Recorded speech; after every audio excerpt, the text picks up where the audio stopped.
A pebble. That's all it took.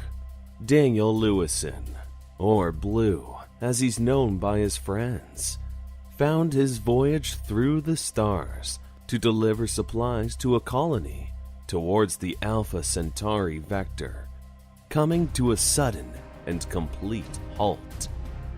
Through the faster-than-light travel developed half a century ago, the stars became as traversable as flying to Europe from New York became with the invention of the airplane.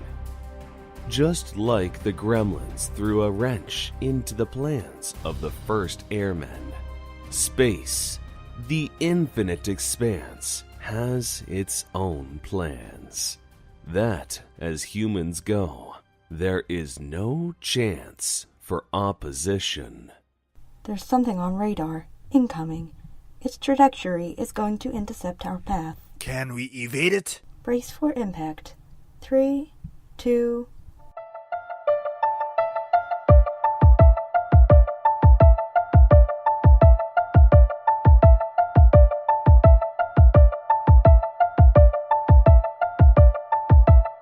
As the static fades and the voices fill the speakers, the road you're traveling, the room you're sitting in, it'll start to twist and turn, becoming something beyond ordinary, something beyond this world.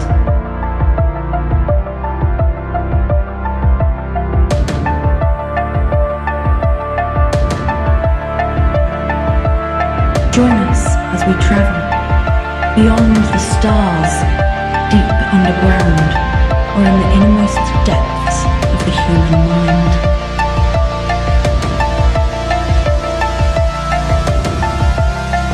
You just tuned into the Radioverse.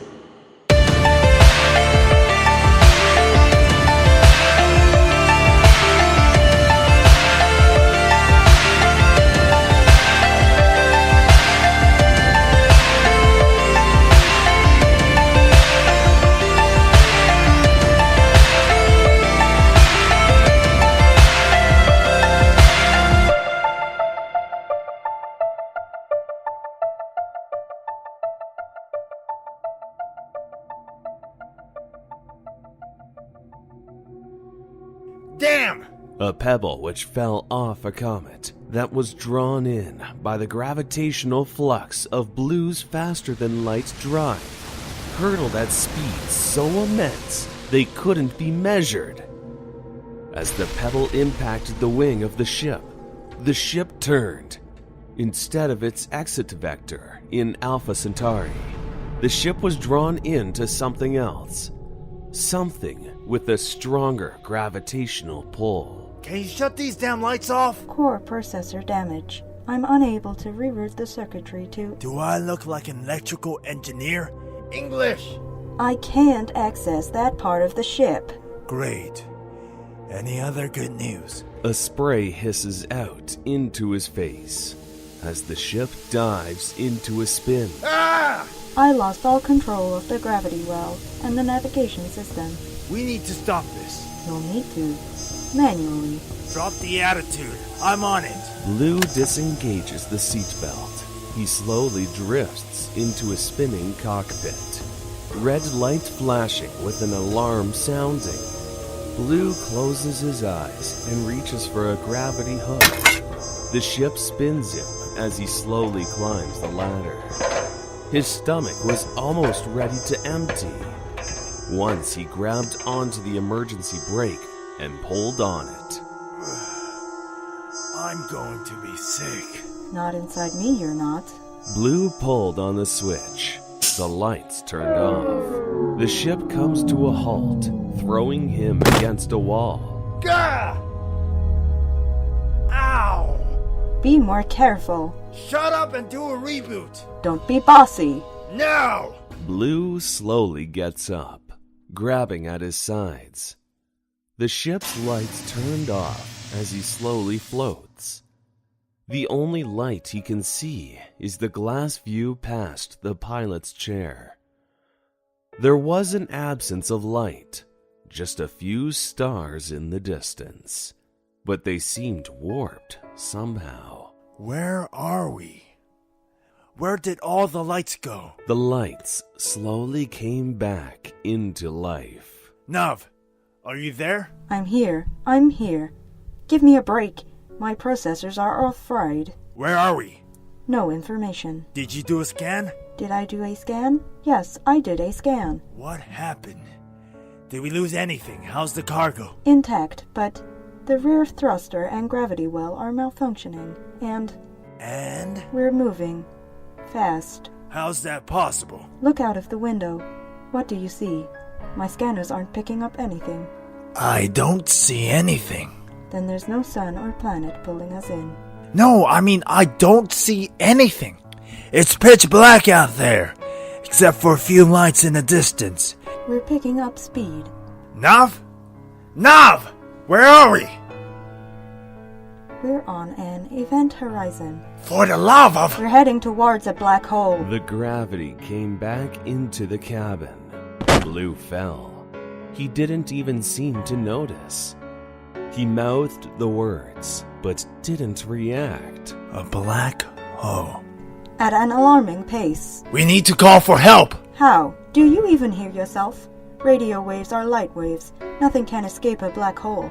The message won't escape the gravitational pull. But... You need to fix the rear thruster. It's the only chance we have. How? If we align the ship correctly, we can slingshot to a nearby system. And our chances of survival? Not good, but it's not zero. My chances of being sucked into the black hole if I step outside. You'll be dragged in it at the same speed as the ship. Wonderful. Alright, I'm going to the hangar. Blue runs through a series of doors before standing in front of an airlock.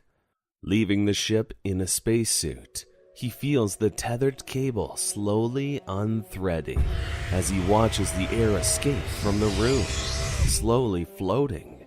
Turning on communication and lights. Magnetic boots on.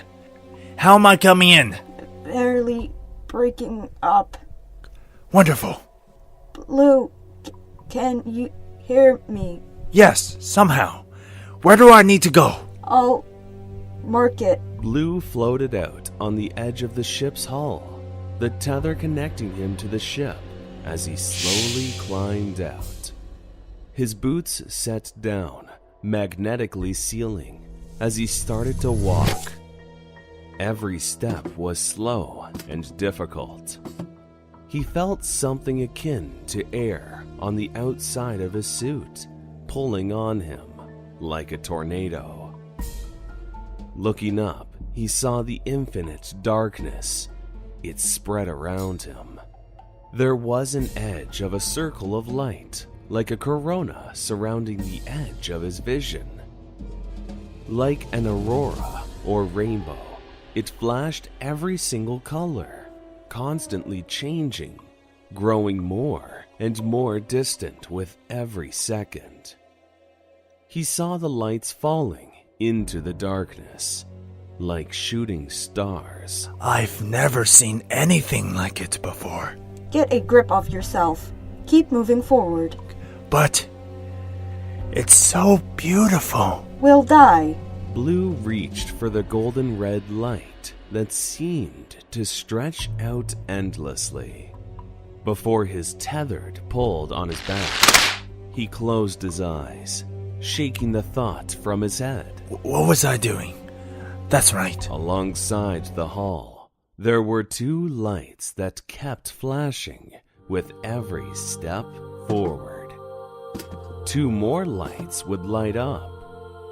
Blue kept walking, slowly and methodically, not looking up, not looking at the mesmerizing vacuum of the black hole. He saw it.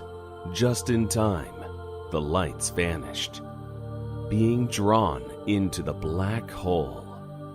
The rear thruster had been punctured. Sparks flew before the lights vanished. He bent down and started to rip off the panel. Run me through this. The wires have been severed. I need you to complete... Do you read me? Come in. I didn't hear what I need to complete. Silence. Nothing was coming through. He tried the radio one more time, but nothing came through but a heavy burst of static. Guess I'm on my own. Blue bent down and ripped the panel off. It flew somewhere. He could barely see anything in front of his hands anymore. The air in his suit got thicker. It wasn't going to be long. The wires were trashed. There was a long one that was disconnected. Just a little busy work. He started to twist the wires and strip them, trying them together. His tether started to pull on his back. One more. Gah! Blue was thrown into the expanse, his tether flying above the ship, pulling on him. The thruster sparked. Gah! Fire pools from the ship as Blue slowly falls towards the darkness. He holds his hands out. The light on his suit starting to flicker off. His hands seem to turn to dust as they join the corona of lights. It's so beautiful. Changing course correction. Gravity well igniting. I can see everything. Lights dance around him, growing brighter and brighter. Green, yellow, red lights. Little globes that fall upwards as the darkness starts to consume them. He looks down. The ship is moving faster and faster in circles, like the edge of a whirlpool, dancing on the outer edge of the rim. The tether starts to pull on his body. No! Leave me! I can't! Please don't take me away from this! You don't have a choice. The tether pulls him in. The darkness of the black hole still gripping him, dragging him in. The white of the spacesuit starts to shine in reflection of the corona. Blue closes his eyes. He can hear music from the infinite expanse, like a choir of angels, something beyond his comprehension, beautiful and breathtaking. Blue opened his eyes, reaching for the lights, for the music. He needed it. You don't understand! Who said it was my job to? Blue pulled on his tether, trying to sever it, as the ship pulled him from the grip of the black hole. His hand started to piece itself back together. He took one last look at the corona of fading light, collapsing into itself before the tether reeled him back in. The door shut, and the ship fired its gravity well. Everything disappeared. For a moment, there was nothing but lights flashing across the sky like raindrops. And then the ship stopped, right outside a station in Alpha Centauri Vector. Blue looks up at the view, the familiar binary pair. The blue stars of Alpha Centauri look back at him. Incoming hail. Where did the music go? You have to answer that. Why did you take it away from me? You know why.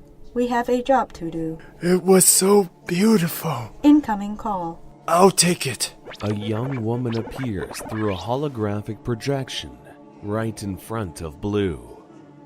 Blue, is that you? Hey, Jem. Hey, nothing. Why are you wearing a spacesuit? We had a slight malfunction. Blue takes his helmet off. Jem recoils.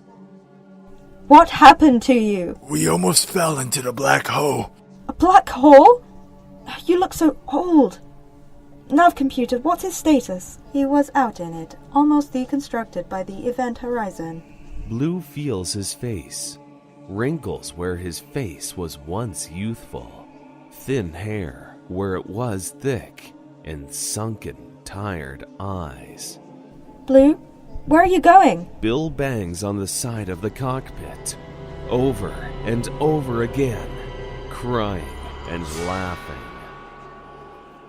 I can't hear the music! Maelstrom Event Horizon was written and directed by Justin Morton, edited by Sasha Bloor and Justin Morton, with music and sound effects by Epidemic Sound. Theme by Ryan Smolek and Lucas Dorsey, voiced by Sasha Bloor. Starring in spirit, Sasha Bloor, and narrated by Matt Rafters.